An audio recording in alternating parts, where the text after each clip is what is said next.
Welcome back, learners. So now let's just do a quick recap and see what we went through in this entire lesson.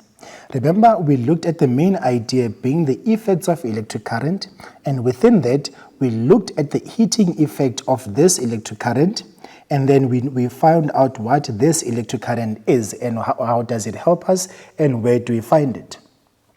Now, throughout this lesson, again, we used words such as a fuse, electric circuit, electric current, and resistor to better explain concepts within the lesson.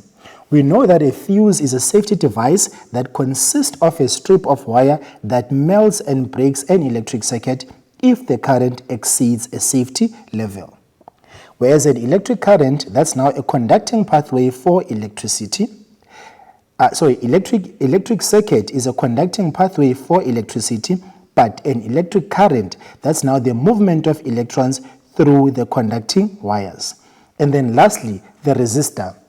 Now, those ones are said to resist the movement of electrons. So those are the devices that allow electrical charge to pass through, but do not make it easy for that electrical charge to pass through. So those ones are said to be resistors, and we are saying to those things they are a bit of both an insulator and a conductor because they do allow electrical current to pass through as conductors, but do not make it easier for that electrical current to pass through. Hence, we're saying that they have that property of an insulator which doesn't allow any current to pass through.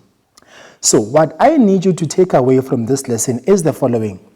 Number one, know that an electric current is the movement of charge in a closed conducting circuit. An electric current, that's now the movement of charge in a closed conducting circuit. Secondly, electrons can be transferred between objects resulting in a charge on the object. Remember, once the object receives the charge or once the object is charged, it can either be positively charged or it can be negatively charged. If it's positively charged, it means it has more protons, meaning that whatever that object was, it has transferred electrons to the other one. And the one that will be negatively charged means that we will have more electrons than the protons. Now, remember, if it has more protons, if it has more electrons than the protons, it means they have received that electron or those electrons from the initial object that transferred their electrons.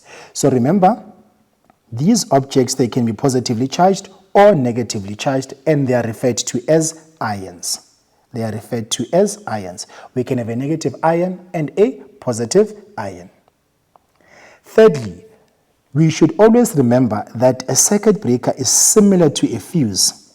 So the circuit breaker is similar to a fuse in that it is designed to protect an electric circuit from damage. Same with the fuse. With the fuse, it is also designed to do that, to protect an electric circuit from damage. However, remember that a fuse, you can only use it once. Once the wire inside the fuse has melted, we can no longer use the very same fuse on a different circuit or within the very same circuit. We need to replace that fuse with another fuse.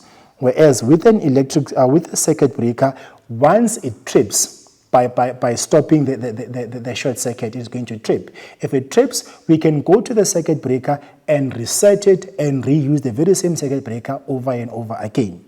So therefore, a circuit breaker is similar to a fuse in that it is designed to protect an electric circuit from damage due to the overload or a short circuit by stopping the current flow. So when this circuit breaker protects the electric circuit from damage, it is going to be stopping the current flow. Same thing applies with the fuse. It is going to stop the current flow, and in doing that, it is going to be protecting the electric circuit.